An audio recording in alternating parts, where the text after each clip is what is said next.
particularly given his leadership in the effort to vaccinate Africa. President Cyril Ramaphosa, you have the floor. Thank you, Ambassador Thomas Greenfield, President Joe Biden, Excellencies and colleagues. President Biden, allow me to thank you for convening this important summit on COVID-19. This coronavirus pandemic has not only led to the untimely death of millions of people around the world, but has also destroyed the livelihoods of millions of people.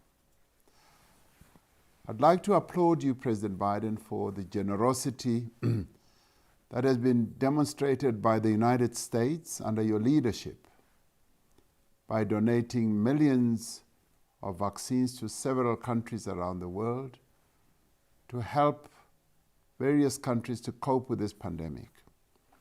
South Africa has been a grateful beneficiary of your generosity, for which we thank you. This summit marks an important milestone in our response as a global community to the COVID-19 pandemic, to account and to vaccinate the world. We are encouraged that the goals and targets for ending the pandemic are broadly aligned with the key components of the Access to COVID-19 Tools Accelerator. However, we must take current realities into account. We have committed to vaccinating at least 70% of the world's population by next year. But we are now at the end of September and have not yet fully reached 10% target we set ourselves in May. The gulf is widening between better resourced nations who are buying up and even hoarding vaccines and developing countries who are struggling to have access to vaccines. The pandemic has revealed the full extent of the vaccine gap between developed and developing economies and how that gap can severely undermine global health security. Of around 66 billion vaccine doses administered worldwide, only 2% of these have been administered in Africa, a continent of more than 1.2 billion people. This must be unjust, and it also is immoral. Whilst we welcome the donations and the sharing of vaccines to developing countries, and President Biden, we welcome your announcements today for a further allocation to developing countries, we, however, reiterate our proposal that developing countries should be enabled to manufacture their own vaccines as well as to procure them directly. South Africa and India have proposed that the World Trade Organization should approve the proposal we've made for the waiver of the TRIPS provision.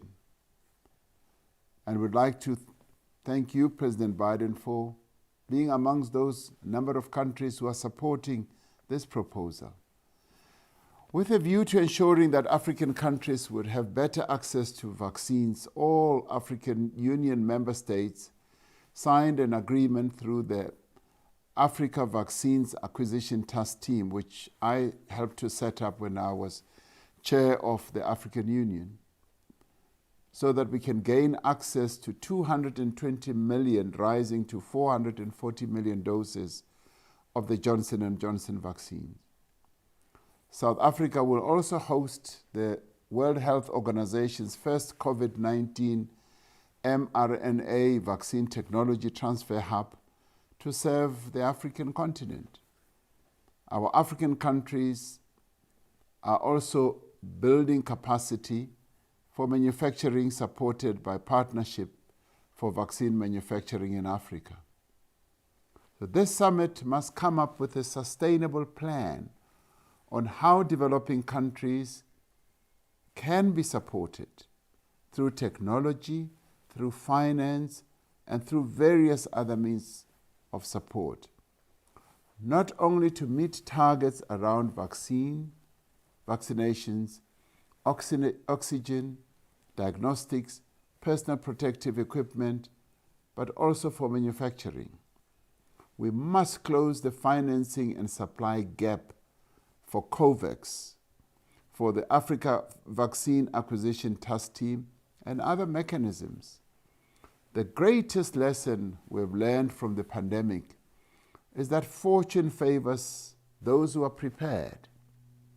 We support the establishment of a global health financial intermediary fund for pandemic preparedness, as well as a global health threats council. But I'd also like to speak in support of Secretary General Guterres' proposal to have a global vaccination plan. Cooperation, collective action, and above all, consensus is our greatest strength in the current crisis and will continue to be so into the future. I thank you. Thank you, President Ramaphosa.